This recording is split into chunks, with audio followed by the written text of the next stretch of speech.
I stood silently before the large mirror in my Brooklyn apartment, smoothing the creases on my dress blues uniform as the pale afternoon sunlight was gradually fading outside the window. The bedroom door burst open violently. David rushed in, throwing a velvet box and a flimsy silk dress onto the bed. "Take that soldier suit off right now, Carla, immediately." My chest tightened, my hand unconsciously gripping the edge of the jacket where the medals were pinned. The room suddenly became stiflingly suffocating. His shouting command didn't sound like the words of a fiancé, but like the yell of an enemy. I felt hot blood rushing to my face, the faint scars under my chin throbbing painfully. David opened the box, revealing an expensive cashmere silk scarf. "My father, Mr. Sterling, will never accept those crude people walking out of the battlefield. This uniform, it reeks of death and the poverty of the lower class," he hissed, his eyes looking at me with cold contempt. "You have only two choices for dinner tonight, Sergeant Chandler. Wear this $700 scarf, cover up the past, and play the perfect lady to save my billion-dollar inheritance, or walk out the door and go back to your ragged honor. Do you choose money or that meaningless ego?" I looked into David's eyes, searching for a trace of the familiar affection I used to know. But I found only cold calculation. He wasn't looking at me.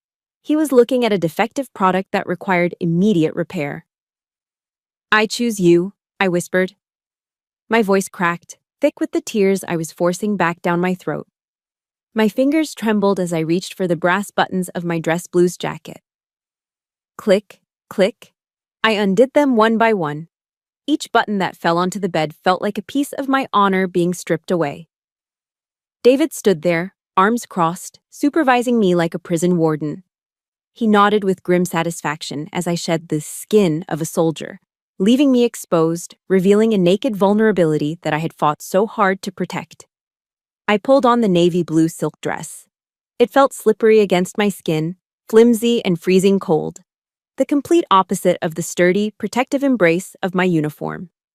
David stepped forward, picking up the Loro Piana cashmere scarf from the box. He draped it around my neck. The warmth of the wool felt artificial. "See? Now you look more like a human being," he said. He didn't touch my skin. His fingers only caressed the expensive fabric. He adjusted the scarf, pulling it high up my neck, deliberately covering the faint white scar under my chin, the remnant of a mortar shell in Kandahar. "Cover it up," he murmured, his voice dropping to a harsh whisper. "Don't let my father see that hideous thing. It ruins the appetite." Before we left the apartment, David made me stand at attention to hear his marching orders.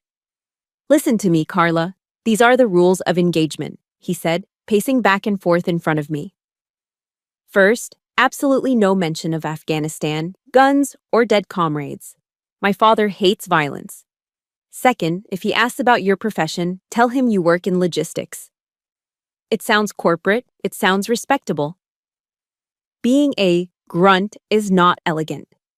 Third, and most importantly," he leaned in close, his face inches from mine, "don't eat like you have been starving for 3 days.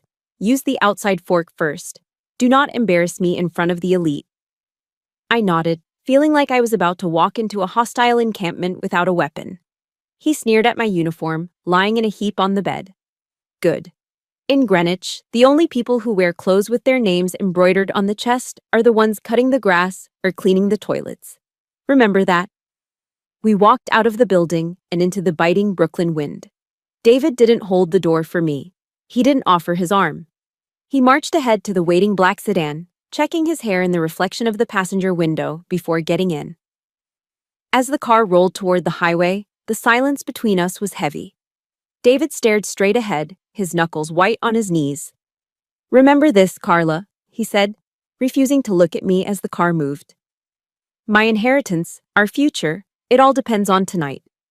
My father can strip everything away with a single frown.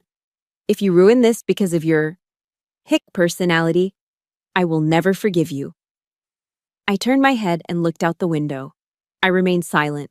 I had faced the Taliban in the mountains. I had walked through minefields. But as I sat there, I realized something terrifying.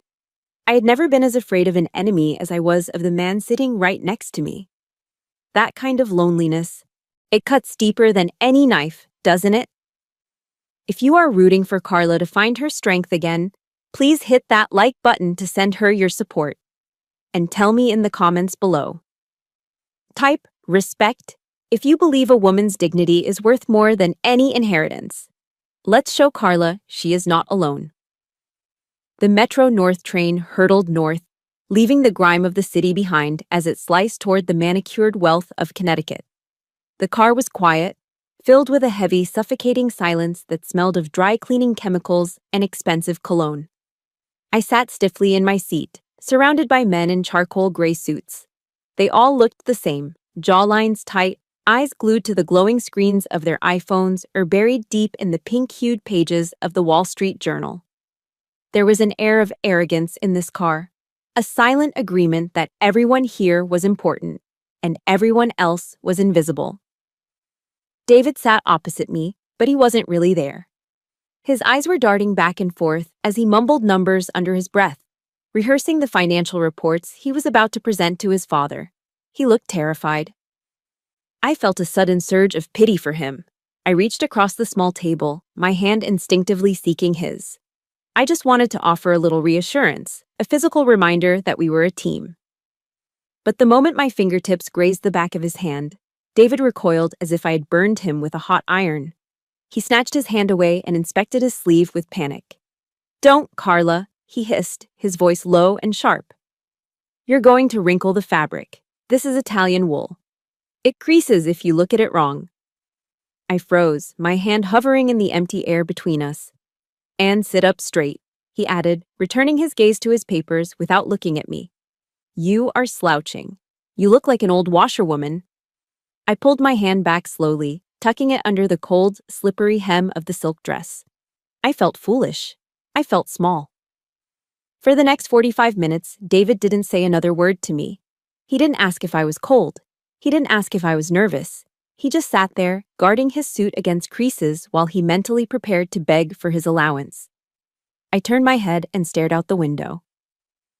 The concrete jungle of New York had vanished, replaced by the sprawling estates of Westchester and, finally, Connecticut. Massive oak trees flashed by, their bare branches clawing at the twilight sky. Stone walls, built by hands that had been dead for 100 years, marked the boundaries of properties that cost more than my entire battalion earned in a lifetime. My mind drifted back to the desert. I remembered the inside of our Humvee. It was cramped. It smelled of diesel fuel, unwashed bodies, and stale tobacco. It was loud, the roar of the engine, the rattle of equipment, the constant chatter on the radio. But in that metal box, we were never alone. We laughed. We shared warm water from plastic canteens. If one of us was shaking from fear, another would grip their shoulder until the shaking stopped. Here, in this pristine, climate-controlled train car, surrounded by luxury, I felt a loneliness so profound it made my chest ache. The silence coming from David was louder than any IED explosion I had ever heard. The train finally slowed, the brakes hissing as we pulled into the Greenwich station. It was dusk now, the sun dipping below the horizon, casting long bruised shadows across the platform. We stepped off the train, and the wind from the Long Island Sound hit us instantly. It was a wet, biting cold that went straight through the thin silk of my dress. I wrapped the cashmere scarf tighter, burying my chin in the only warmth I had. David stood on the platform, checking his reflection in a darkened window one last time. He adjusted his tie, centering the knot with surgical precision. "Listen," he said, turning to me but looking over my shoulder. "I need to get there first. I need to scout the perimeter, see what kind of mood the old man is in before you walk in. I'm going to grab an Uber." I blinked, stunned. "You're leaving me here? David, I've never been here. I don't know the way." He waved his hand dismissively, pulling out his phone. He tapped the screen a few times and then shoved it toward me. "I sent you a pin. It's barely a mile. You are special forces, for God's sake. A little walk isn't going to kill you." He looked at my stunned face and sighed, annoyed. "Walking will do you good. It will help you walk off that nervous energy. You look stiff." He pointed a manicured finger at me. "Just remember, 7 o'clock sharp. Do not be late, not even by a second." A sleek black sedan pulled up to the curb a moment later. David didn't hesitate. He opened the back door and slid into the warmth of the leather interior. He didn't look back. The car pulled away, its taillights fading into the gloom of the wealthy suburban twilight. I was left standing alone on the deserted platform. The wind whipped around my legs, turning the silk dress into a sheet of ice against my skin. I looked down at the shoes he had made me wear, 4-inch stilettos that were essentially torture devices. My feet were already throbbing. I looked at the map on my phone. 1 mile. In combat boots, with a 60-pound rucksack, a mile was a warm-up. In these shoes, in this dress, in this cold, it was a gauntlet. I took a deep breath, filling my lungs with the crisp, expensive air of Greenwich. Switch on, I told myself. I mentally flipped the switch in my brain. I wasn't a fiancé walking to a dinner party anymore. I was a soldier on a ruck march. Pain was just information. Cold was just a condition. Left, right, left, right. I started walking. The heels clicked loudly on the pavement, a sharp, lonely sound in the quiet neighborhood. The houses here weren't homes, they were fortresses. Massive structures of brick and stone set far back from the road, hidden behind iron gates and manicured hedges. There were no lights in the windows, no smell of dinner cooking, no sounds of life. I was an intruder here. A grunt in a silk dress, marching through the land of kings, completely and utterly alone. Or so I thought. I was about 20 minutes away from the Sterling estate.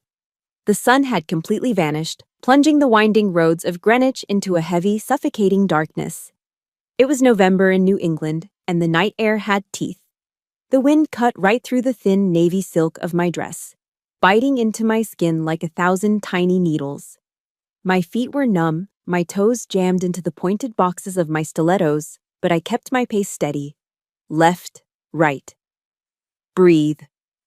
Suddenly, my eyes, trained to spot the slightest anomaly in a landscape of chaos, caught movement in the periphery. To my right, there was a small manicured park, just a patch of green between the fortress-like estates. On a wooden bench, barely visible under the yellow glow of a street lamp, was a shape. It was a man. He was curled into a tight ball, his knees pulled up to his chest.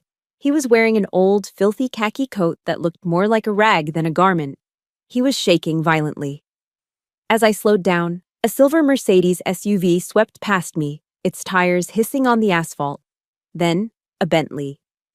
They glided past the park bench without slowing down, the drivers inside their climate-controlled steel bubbles completely oblivious to the human wreckage just a few feet away. To them, he was invisible. He was just part of the scenery, like a fire hydrant or a trash can. But, to me, he was a target. He was a human being. He was an American citizen dying on American soil. I stopped. I looked down at the watch on my wrist. It was 6:45. If I stopped now, I would be late. The math was simple, and the consequences were clear. David's voice rang in my head like a siren, shrill and panicked.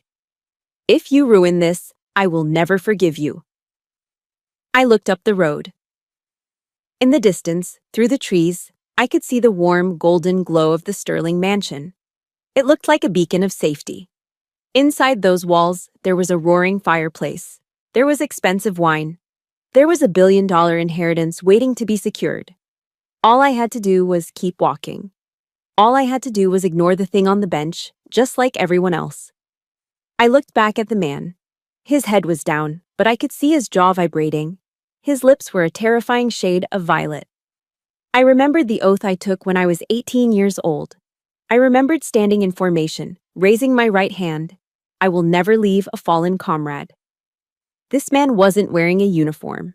He wasn't in my unit. But he was a compatriot, and a soldier does not walk away when she sees a casualty. Damn it, I whispered into the wind. I turned off the road and walked quickly toward the bench. The grass was wet and soft, and my heels sank into the mud, ruining the satin finish. But I didn't care. I dropped to my knees in the dirt right in front of him. Sir, I said, my voice soft but firm. Sir, can you hear me? The man slowly lifted his head. His face was weathered, mapped with deep lines of hardship and grime. His eyes were cloudy, glazed over with the onset of hypothermia. But behind the haze, there was a piercing shade of blue, sharp and surprisingly intelligent. "Kiki cold," he stammered. His teeth were chattering so hard I could hear them clicking together. He was in bad shape. His body was shutting down. He needed fuel, and he needed it now. I swung my small clutch bag around and unzipped it. Inside, nestled next to my lipstick and ID, was a smashed turkey sandwich wrapped in foil. I had snuck it out of the fridge back in Brooklyn because I knew rich people food usually consisted of tiny portions and things I couldn't pronounce. "Here," I said, peeling back the foil. "Eat this, sir.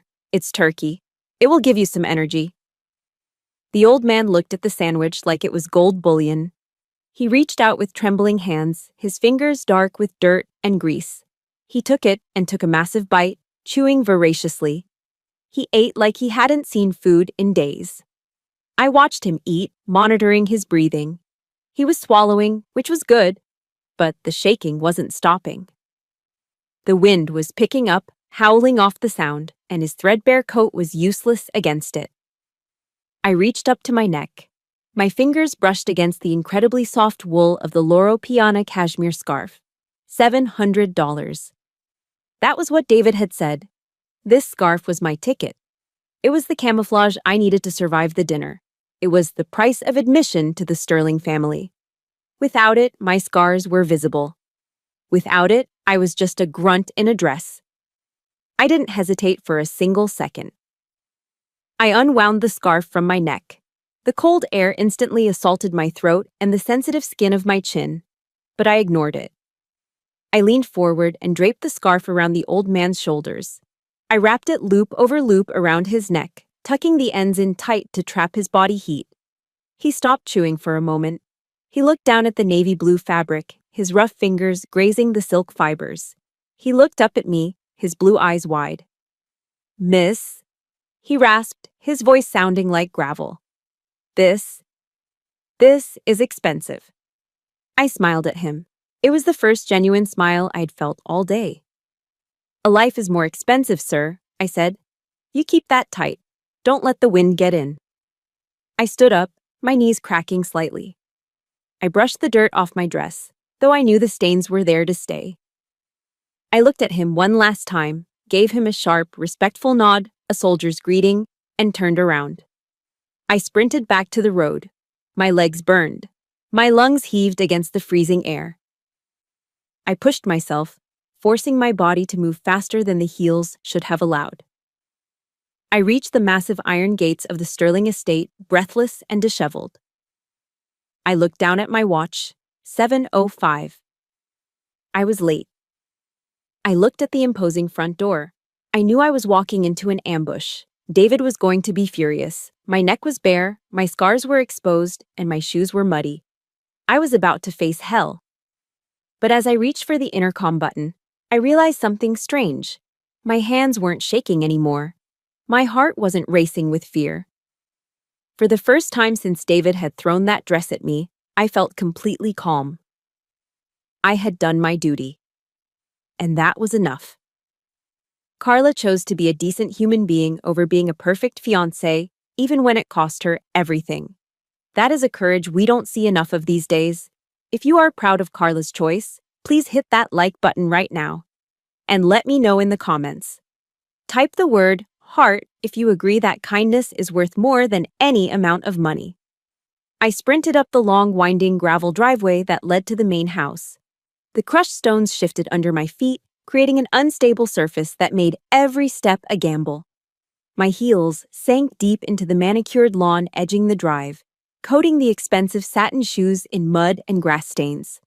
My breath came in ragged, burning gasps. Cold sweat pricked at the back of my neck, turning into ice as the wind whipped against my skin. Ahead of me, the Sterling mansion loomed like a dark mountain against the night sky. The massive iron gates were open, and just beyond them, pacing back and forth under the harsh light of the security lamps, was David. He moved with the jerky, frantic energy of a trapped animal. He was checking his watch, then looking at the road, then checking his watch again. When he saw me emerging from the darkness, his face didn't relax with relief. It didn't soften with concern for his fiancée who had just walked a mile in freezing temperatures.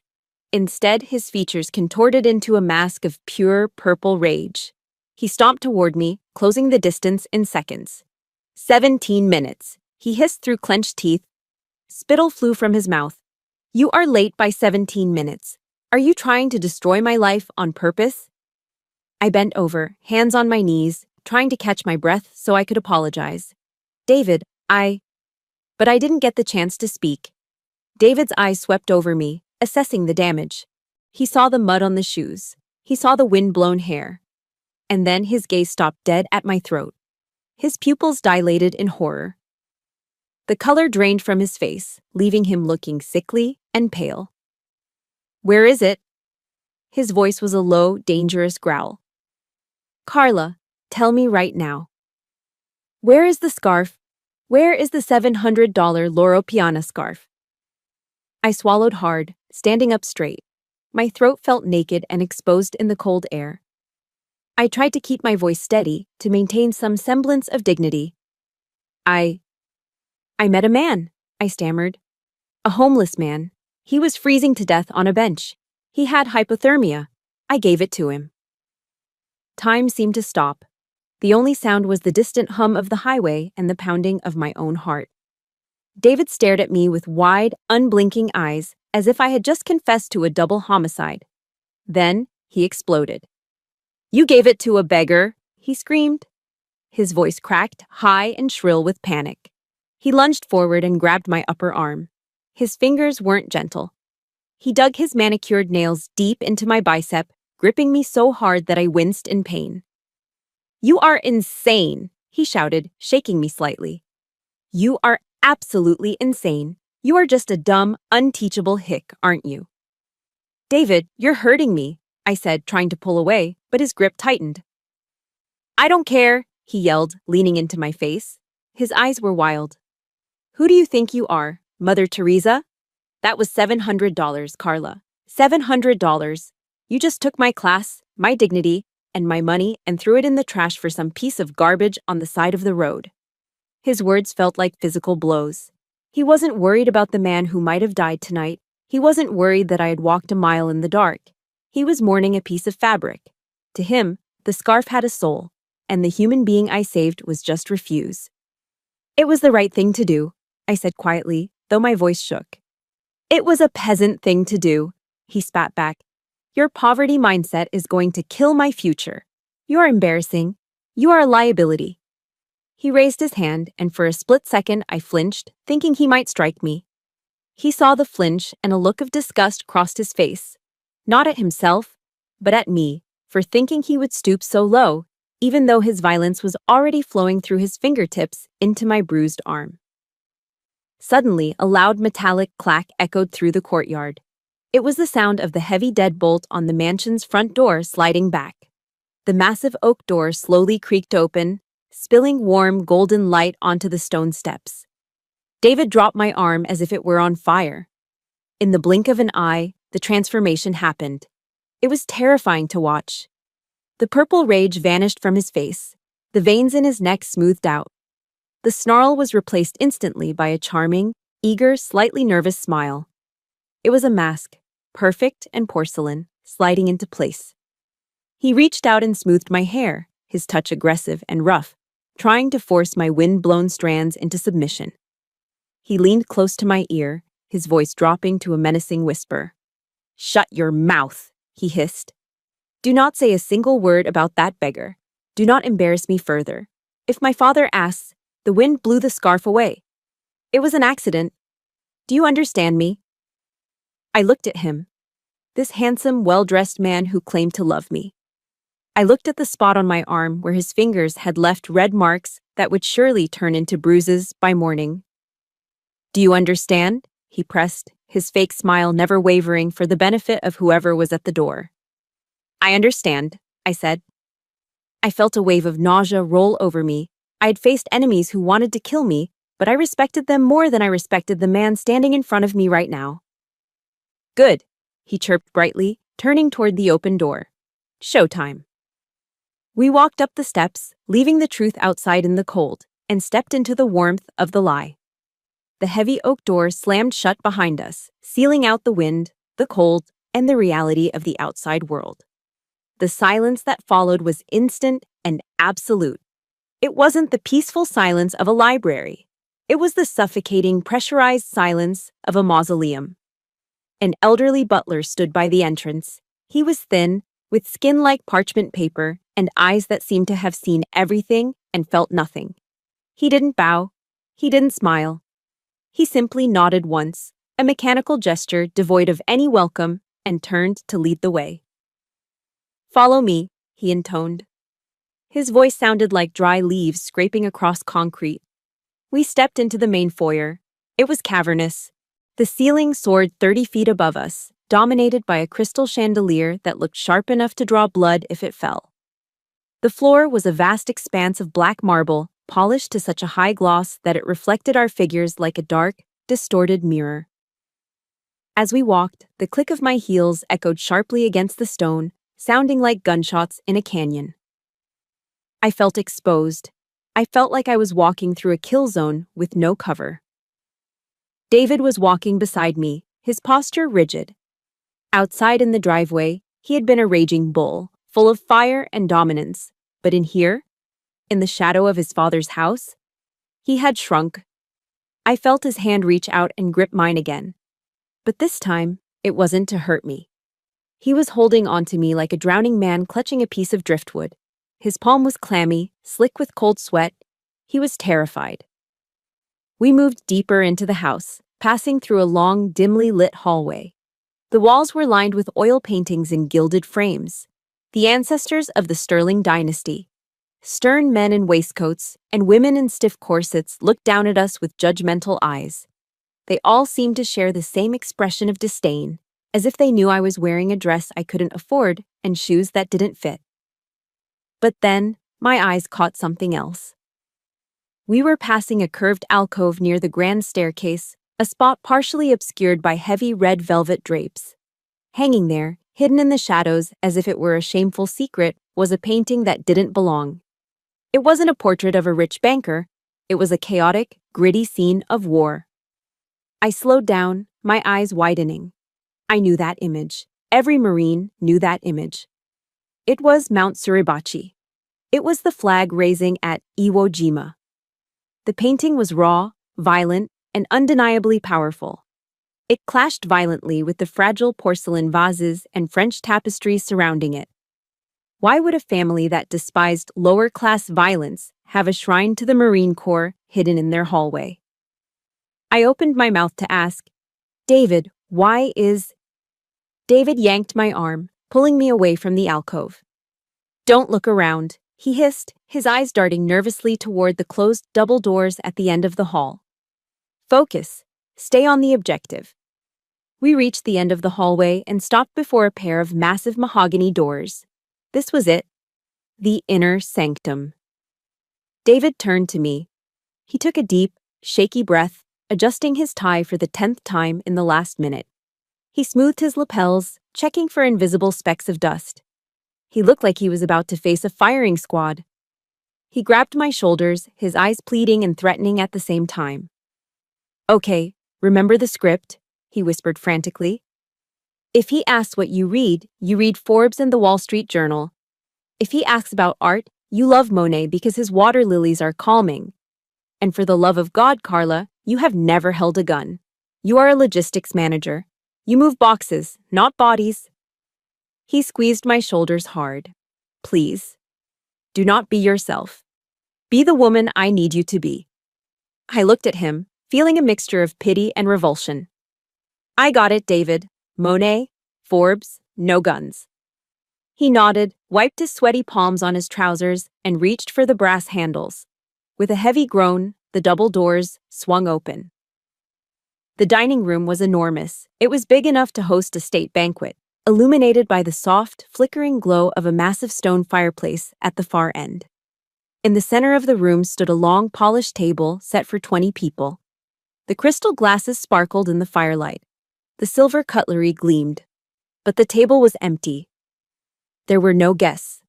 There was no chatter. There was just one person.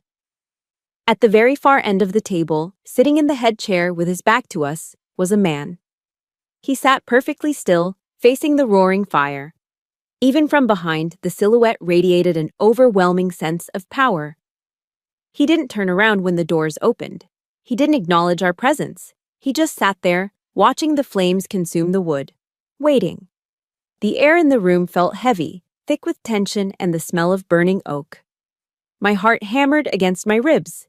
I had breached enemy compounds in the dead of night that felt more welcoming than this dining room. David cleared his throat.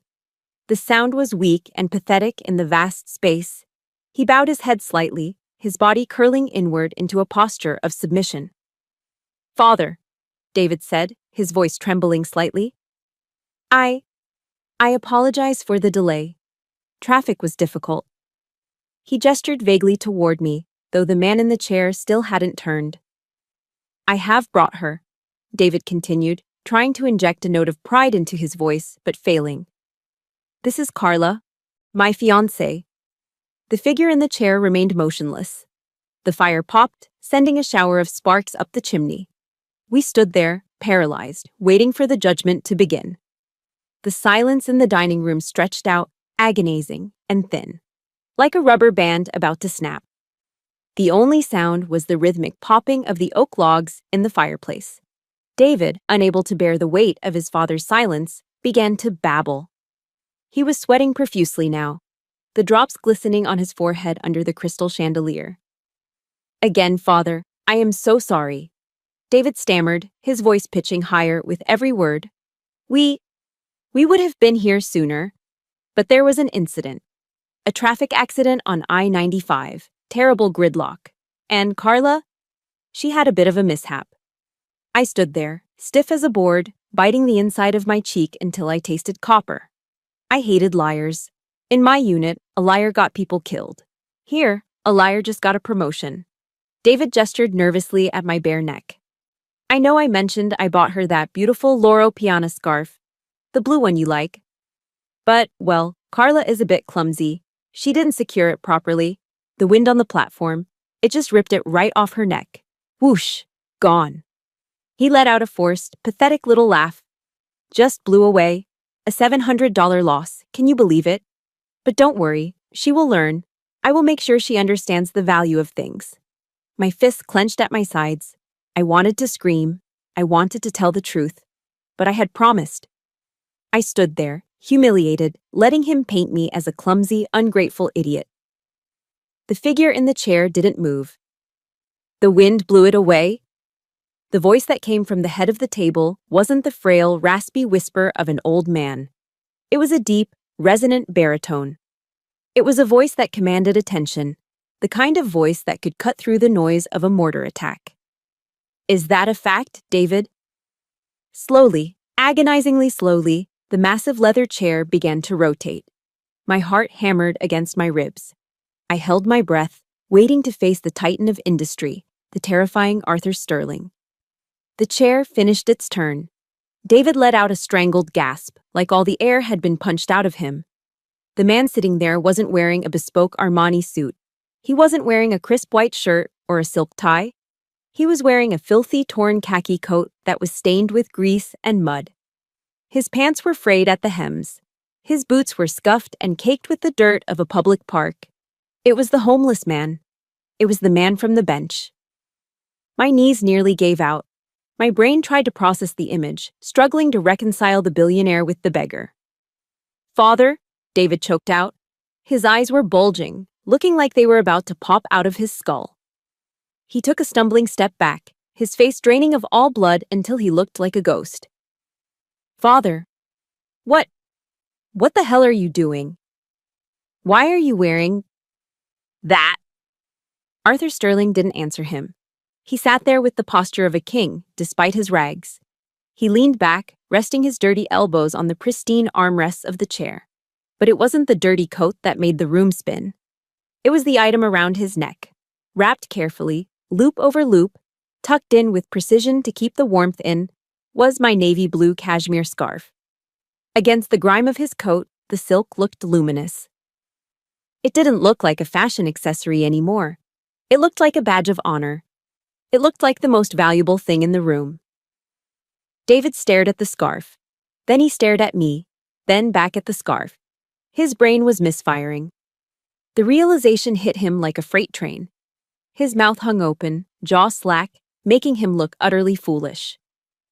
"You," David whispered, pointing a shaking finger at his father. "You have the scarf. But Carla said she gave it to a beggar." "She did," Arthur said. His voice was calm, but his eyes, those piercing, intelligent blue eyes, were sharp as steel. Arthur Sterling completely ignored his son. He turned his gaze directly toward me. There was no judgment in his eyes anymore. There was only a profound, twinkling warmth. He slowly raised his hand to his forehead and gave me a sharp, crisp salute. "Sergeant Chandler," he said firmly. I instinctively straightened my spine, snapping to attention. "Sir." A small, mischievous smile played on the corners of his lips. "Report regarding the field rations. The turkey sandwich was excellent, the bread was a little dry, and frankly, it could have used a little mustard. But under the circumstances, it was a 5-star meal." He patted the blue scarf around his neck affectionately. "And thanks to this item that blew away in the wind, I am not currently in the Greenwich Hospital getting treated for severe hypothermia. I am sitting here, warm and alive." He gestured to the empty chair to his right, the seat of honor. "At ease, Sergeant. Please, take a seat, comrade. We have a lot to discuss, and none of it involves Monet." Wow! Talk about instant karma. Seeing David's face when he realized who the beggar really was, that is a moment of pure justice. If you loved seeing the tables turn and the truth come out, smash that like button right now. And tell me in the comments, type the word justice if you think David got exactly what he deserved. David was hyperventilating. His brain, wired for profit margins and social climbing, simply could not process the data in front of him. He looked at his father, sitting there in rags like a king on a throne, and then he looked at me. But instead of fear, his eyes filled with a desperate, frantic accusation. He couldn't attack his father, so he attacked the easiest target in the room. Me. "Father, she gave the scarf to you?" David stuttered, his voice rising in panic. "She didn't know. She is just stupid. She didn't recognize you as the great Arthur Sterling. If she had known who you were, she never would have treated you like a charity case." He spun toward me, his face twisted with blame. "You idiot! You ruined everything. I told you to protect the image. I told you to act like you belonged. How could you not see who he was?" The bile rose in my throat. Even now, facing the most powerful man in his world, David was only concerned with his own ego. He wasn't ashamed that he had ignored a freezing man. He was ashamed that his fiancé had been stupid enough to help the wrong freezing man. "I didn't know who he was, David," I said, my voice cold and steady. "And unlike you, I didn't care." "You should have cared," David screamed. "That scarf was—" Bam! The sound of Arthur's open palm striking the heavy oak table echoed through the room like a gunshot. The crystal glasses rattled, the silverware jumped. David's mouth snapped shut instantly. The silence that followed was heavy, ringing in our ears. Arthur Sterling stood up. He didn't look like a homeless man anymore. As he rose, the tattered coat seemed to transform into a general's cape. He towered over the table, his presence filling every inch of the massive room. "Stupid?" Arthur repeated the word, his voice low and dangerous, rumbling like thunder on the horizon. "You call this woman stupid?" He fixed his son with a glare that could strip paint off a tank. "She is the only person in this entire house who actually has eyes, David. She walked down that dark road, and she saw a human being who was suffering. You looked at me and you saw nothing. You looked at that scarf and you saw a $700 price tag. You are blind." Arthur began to walk slowly around the long table. His boots caked with dry mud thumped heavily on the expensive Persian rug. He moved with the prowl of a predator circling its prey. "I sat on that bench for 3 hours tonight," Arthur said, his voice echoing off the high ceilings. 3 hours in the freezing cold. "Do you know how many people walked past me?" He stopped behind David's chair. David shrank down, terrified. I counted 42 people, Arthur continued. 6 of them were my own business partners, men I have made rich, men who have sat at this very table and drank my wine. They saw me shivering. They saw me dying. And do you know what they did? They turned their heads. They covered their noses because they were afraid of the smell of poverty. Arthur walked past David and came to stand next to me. He placed a hand gently on my shoulder. His grip was firm and warm. Only one person stopped, Arthur said softly. One person. A soldier who was running late. A soldier who was terrified of being yelled at by her fiancé. She had every reason to keep walking, but she stopped. She knelt in the dirt in a silk dress to share her dinner. He looked at me, his blue eyes shining with pride. You failed David's test of punctuality, Sergeant Chandler, but you passed my test of honor with flying colors. Arthur turned back to his son, and the warmth vanished from his face. It was replaced by a look of profound disappointment that cut deeper than any anger. You want to fix her, don't you, David? Arthur asked. You want to strip away the soldier and turn her into a porcelain doll that you can put in a glass cabinet. You want her to be pretty, silent, and fake. I just wanted her to fit in, David whispered weakly. That is where you are wrong, Arthur snapped. We don't need another doll in this family. We have enough fake people in Greenwich. This family is rotting from the inside out with money and greed. We are weak. Arthur leaned forward, placing both hands on the table, leaning into David's space. Reverend Martin Luther King Jr. once said, "The ultimate measure of a man is not where he stands in moments of comfort and convenience, but where he stands at times of challenge and controversy." Arthur pointed a finger at his son. Tonight was a challenge, and you stood on the side of convenience. You stood on the side of cowardice. But father, the inheritance, David stammered, sweat dripping down his nose. I was protecting the legacy. This woman, Arthur interrupted, gesturing to me, has more legacy in her little finger than you have in your entire bank account. That soldier quality you hate so much, the loyalty, the sacrifice, the courage, that is the only thing that can save this family. I am not afraid that you will lose my money, David. I can make more money. Arthur paused, his voice dropping to a whisper that carried the weight of a final judgment. I am afraid that you will destroy my name because you are too much of a coward to be a man. And tonight, you proved my fear was right. Arthur Sterling stood by the head of the table, his hand resting on the back of the heavy, high-backed chair to his immediate right. It was the seat of honor. David, recovering slightly from his shock but still pale, stepped forward instinctively. He smoothed his suit jacket, assuming the place of prestige was for the heir apparent. Excuse me, Arthur said. His voice wasn't loud, but it stopped David dead in his tracks. Where do you think you are going? David blinked, confused. To my seat, father. This seat is for the guest of honor, Arthur said, his eyes hard. He pointed a finger toward the very end of the 20-foot table, a desolate spot in the shadows near the kitchen door. You can sit down there and learn something, or you can get back in your car and drive back to Manhattan. It is entirely up to you. David's face turned a deep, humiliating shade of crimson. He opened his mouth to argue, saw the look in his father's eyes, and snapped it shut. He lowered his head and walked the long, lonely walk to the end of the table, sitting down like a child who had been put in timeout. Arthur turned to me, his expression softening instantly. Please, Sergeant, sit. I sat down. For the first time all evening, my shoulders dropped. The tension that had been coiling in my spine released. I assume you are hungry, Arthur said, taking his seat.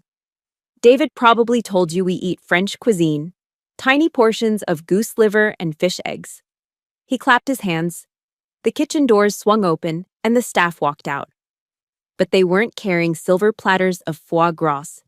They were carrying massive wooden boards piled high with slow-cooked, smoking BBQ ribs, sides of buttery cornbread, and bowls of potato salad. Following them was a server carrying a tray of frosty, amber-colored craft beers. I looked at Arthur. He was grinning. I hate fancy food, he confided, picking up a rib with his bare hands. But don't tell the neighbors. In Greenwich, eating with your hands is considered a felony. I laughed. It was a real, genuine laugh. "It looks amazing, sir." "Dig in," he commanded. At the far end of the table, David was looking at the ribs with horror. He picked up his silver knife and fork, trying to cut the meat off the bone without touching it, looking ridiculous and out of place. But up here, at the head of the table, the atmosphere had shifted completely. We weren't a billionaire and a guest anymore. We were just two soldiers breaking bread. Arthur didn't ask me about Monet. He didn't ask if I read Forbes. "So," he said, wiping sauce from his lip with a linen napkin, "tell me about your unit. What was your MOS?" 88 Mike, sir, motor transport operator, I said, taking a sip of the cold beer. "But in Kandahar, we did a bit of everything: convoy security, quick reaction force." Arthur nodded slowly, his eyes distant. "Kandahar, tough country. I lost a good friend near Da Nang in '68. Similar terrain? No. But the feeling is the same." For the next hour, we ignored the sulking man at the end of the table. I found myself telling Arthur things I hadn't even told David. I told him about the dust that gets into your pores and never washes out. I told him about Sergeant Miller, my best friend, who shoved me out of the way of a sniper's bullet and took the hit himself. I touched the scar under my chin. "David told me to cover this up," I said quietly. "He said it was ugly." Arthur stopped eating. He looked at the scar, then looked me in the eyes. "That isn't ugly, Carla. That's a receipt. It is proof that you paid a price that most people aren't willing to pay." He stood up and walked over to the alcove in the hallway, the one David had pulled me away from. He reached up and pulled back the red velvet drape. The painting was revealed fully now. The Marines on Mount Suribachi, raising the flag. "I was 1st Marine Division," Arthur said, his voice thick with emotion. "Vietnam. I left a piece of my soul in that jungle. I came back, I built this business, I made billions of dollars. I have shook hands with presidents. But I have never found the same level of trust in a boardroom that I found in a muddy foxhole." He turned back to me. "Until tonight. When you put that scarf around my neck." He reached up and untied the blue cashmere scarf. He didn't toss it aside. He laid it on the table and began to fold it. He smoothed it out, matching corner to corner, edge to edge, with the precise, practiced movements of a man who used to fold a flag. He walked over to me, holding the perfectly folded square of blue silk in two hands. "Sergeant Chandler," he said formally. I stood up. "This is yours," he said, pressing the soft fabric into my hands. "David sees this as a fashion accessory. He sees a price tag of $700. Arthur's eyes locked onto mine. "I want you to keep this, not as a scarf, but as a weapon. It is a reminder that your kindness, your instinct to protect, is worth more than this entire estate. Thank you for watching my 6 tonight." I took the scarf. It felt heavy in my hands, heavier than it had before. It didn't feel like a noose anymore. It felt like a shield. "Thank you, sir," I whispered. Arthur smiled, a warm, grandfatherly smile. "Now, finish your beer. We have one more thing to handle before you leave." He glanced down the long table at his son, who was still struggling to eat a rib with a fork. "We need to fix that boy's perspective. Or at least, you do." We left the Sterling estate just as the moon was rising high above the tree line, casting a pale silver glow over the winding roads of Greenwich. The drive back to the highway was agonizingly quiet. David was behind the wheel of the black sedan, but he wasn't driving with his usual arrogant confidence. His hands were gripping the leather steering wheel so tightly that his knuckles had turned stark white, like bone pushing through skin. His posture was slumped, the stiffness of his spine replaced by the curvature of defeat. Gone was the man who had checked his hair in the window reflection. Gone was the man who had barked orders at me about forks and logistics. In his place sat a man who looked like he had been hollowed out from the inside. We merged onto Interstate 95, the lights of the highway rhythmically flashing across his face. Darkness, light, darkness, light. It revealed a face wet with silent tears. Suddenly, without warning, David swerved. He hit the brakes hard, guiding the car aggressively onto the gravel shoulder of the highway. The tires crunched loudly as we skidded to a halt. He threw the gear shift into park and killed the engine. Silence rushed back into the car, heavy and suffocating. Then, he broke. He dropped his forehead onto the steering wheel, his shoulders heaving with violent, racking sobs. It wasn't a polite cry. It was the ugly, messy sound of a man whose entire world view had just shattered. "I am so sorry," he choked out, his voice thick with mucus and grief. "I am so sorry, Carla." I sat in the passenger seat, watching him. I didn't speak yet. I let him bleed the poison out. "I was so scared," he confessed, lifting his head slightly but refusing to look at me. "My whole life, I have just been terrified that he would never see me, that I wasn't good enough. I thought if I played the part, if I looked perfect, if we looked perfect, maybe he would finally respect me." He turned to me then, and his face was a wreck. His eyes were red and swollen, stripped of all pretense. "And then I met you," he whispered. "You were so strong. You didn't need anyone's approval. You walked through fire and came out smiling. And instead of loving that, I envied it.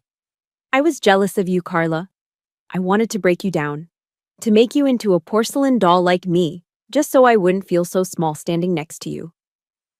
He wiped his nose with the back of his expensive suit sleeve, not caring about the fabric anymore.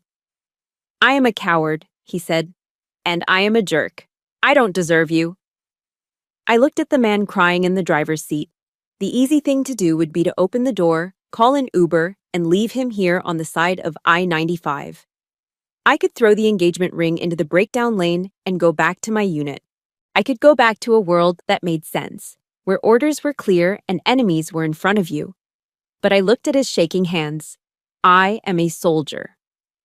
And the first rule of being a soldier is that you never leave a fallen comrade behind, even if that comrade shot himself in the foot, even if that comrade is an idiot. You don't leave the wounded on the battlefield. And David was wounded. He had been wounded by a lifetime of trying to be someone he wasn't. I reached out and placed my hand on his shoulder. He flinched at the contact, expecting a blow. But when he felt the warmth of my palm, he leaned into it, trembling. "You don't need to be a clone of your father, David," I said softly. "Arthur is a great man, but he is one man. You are David." I paused, letting the words sink in. "And you definitely do not need a doll. A doll can't watch your back. A doll can't help you when the world falls apart." I reached over and placed a finger under his chin, lifting his face until he was forced to look me in the eye. I used my command voice, not the one for shouting, but the one for leading. "Listen to me," I said firmly. "I don't need a billionaire. I don't care about the inheritance. I need a man with a backbone. I need a partner who can stand on his own 2 feet. David sniffled, nodding frantically. "I want to be that man. I don't know how." "I know," I said. "That is why you are going to learn. If you want to keep this ring, and if you want to keep me, the games stop tonight. No more masks, no more lying to impress people who don't care about you." I pointed to the road ahead. "In the army, we call it rucking. You carry your own pack. You bear your own weight. From now on, David, you carry your own weight. I won't change for you anymore. You have to learn to accept the truth, even when it is rough, even when it isn't pretty. Can you do that, Private Sterling?" A small, watery smile tugged at the corner of his mouth at the nickname. But his eyes were serious. For the first time, they looked clear. "I can," he said, gripping my hand like it was a lifeline. "I will try. Teach me, Sergeant, please." I squeezed his hand. "Put the car in drive, David. Let's go home. We have a lot of work to do." 6 months later. There was no ballroom at the Plaza Hotel in Manhattan. There were no ice sculptures, no string quartets playing Mozart, and no security guards checking a guest list at the door. Instead, the late afternoon sun filtered through the leaves of the giant maple trees in my parents' backyard in suburban Pennsylvania. The air didn't smell of expensive perfume and desperation. It smelled of hickory smoke, charcoal, and slow-roasted pork. We had set up long wooden tables on the grass, covered in simple white linens that were already stained with drops of barbecue sauce and rings from cold beer bottles. Laughter, Loud, raucous, genuine laughter floated through the air, mixing with the classic rock playing from a speaker setup my brother had rigged in the corner. It wasn't a royal wedding. It was a celebration of real life. I stood by the back porch, watching the scene before I made my entrance. My eyes sought out the groom. David stood near the beer cooler, and if you had known him 6 months ago, you wouldn't recognize him today. The stiff tuxedo with tails that he had originally picked out was gone. Today, he was wearing a simple, well-fitted, charcoal gray suit. He wasn't wearing a tie. His top button was undone, and, in a move that would have given the old David a heart attack, he had rolled his sleeves up to his elbows. He wasn't checking his hair in a mirror. He wasn't checking his watch. He was holding a bottle of local craft lager, listening intently to Sergeant Miller, my old squad leader from the 10th Mountain Division. Miller was telling a war story, using his hands to describe a flanking maneuver, and David wasn't looking at him with the polite, glazed-over look of a bored, rich kid. He was leaning in. He was nodding. He was asking questions. He wasn't a prop in his father's life anymore. He was just David. And he looked happier than I had ever seen him. The music shifted. The chatter died down. It was time. My mother squeezed my hand one last time, her eyes wet with tears, and stepped aside. I stepped out onto the grass. A collective gasp rippled through the small crowd, followed by a profound, reverent silence. I wasn't wearing a Vera Wang gown. I wasn't wearing white lace or a 10-foot train of tulle. I was wearing my dress blues.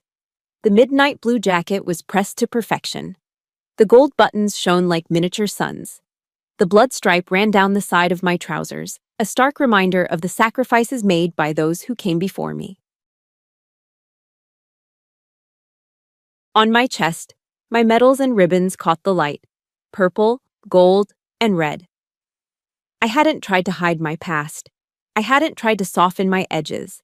I was bringing all of me, the soldier, the survivor, the woman who had crawled through the mud, into this marriage.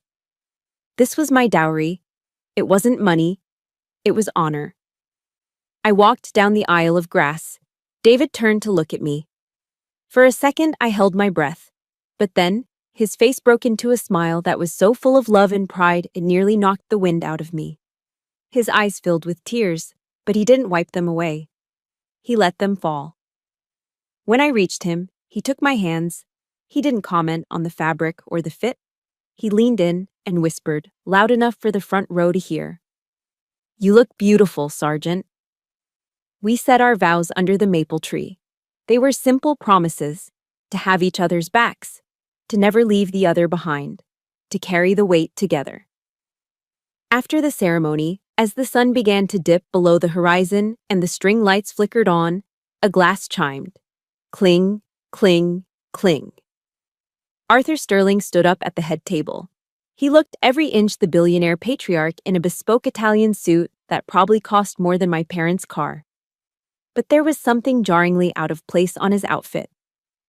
Draped over the lapels of his $3,000 jacket was an old, slightly fuzzy, navy blue cashmere scarf. He wore it everywhere now. He refused to take it off. He raised a glass of dark stout beer high in the air. The crowd went silent. In a world full of cheap copies and fake values, Arthur began, his deep voice carrying across the yard without a microphone. It is easy to get lost. It is easy to think that the measure of a life is the balance in a bank account. He looked at David, nodding with approval at his son's rolled-up sleeves. Then he looked at me, standing tall in my uniform. "But my children have taught me something new," Arthur continued. "They reminded an old Marine that reputation is what people think of you, but character is who you really are." He paused, looking around at the gathered guests. A mix of Wall Street bankers and combat veterans, rich and poor, all eating the same ribs, drinking the same beer. There is a quote by President Theodore Roosevelt that I have had framed in my office for 30 years, but I never truly understood it until I met my daughter-in-law. Arthur cleared his throat and recited the words from memory, his voice trembling with emotion. "It is not the critic who counts, not the man who points out how the strong man stumbles. The credit belongs to the man who is actually in the arena, whose face is marred by dust and sweat and blood, who strives valiantly, who at the best knows in the end the triumph of high achievement, and who at the worst, if he fails, at least fails while daring greatly. Arthur raised his glass higher. To the ones in the arena, he toasted. Remember this, my children. Honor cannot be bought. It can only be earned by sweat, by sacrifice, and by the courage to be real. To the arena! The crowd roared back. I looked at David. He squeezed my hand, his grip strong and sure. I looked at Arthur, the scarf fluttering slightly in the evening breeze. And finally, I looked down at my uniform. I was home. This story reminds us of a powerful truth that we often forget in today's world of filters and facades. We spend so much energy trying to polish our image, chasing the approval of others, or hiding our scars just like David did. But as Arthur Sterling showed us, true wealth isn't worn on your wrist or parked in your driveway, it is carried in your heart. Real class isn't about knowing which fork to use, it is about how you treat people who can do absolutely nothing for you. Like Carla, never be ashamed of your battles. Your scars are not flaws to be hidden. They are the beautiful proof that you have lived, you have fought, and you have survived. Wear them with pride. Now, I want to hear from you. We all have a choice to make when we step into the arena of life. What is the one value you want to pass down as your legacy? Is it loyalty, courage, or simply kindness? Let me know your answer in the comments below. I read every single one. If this story touched your heart today, please hit that subscribe button and ring the notification bell. It helps our family grow and allows me to bring you more stories that matter. Share this with someone who needs a reminder of their own strength. Until next time, stay safe and keep fighting the good fight.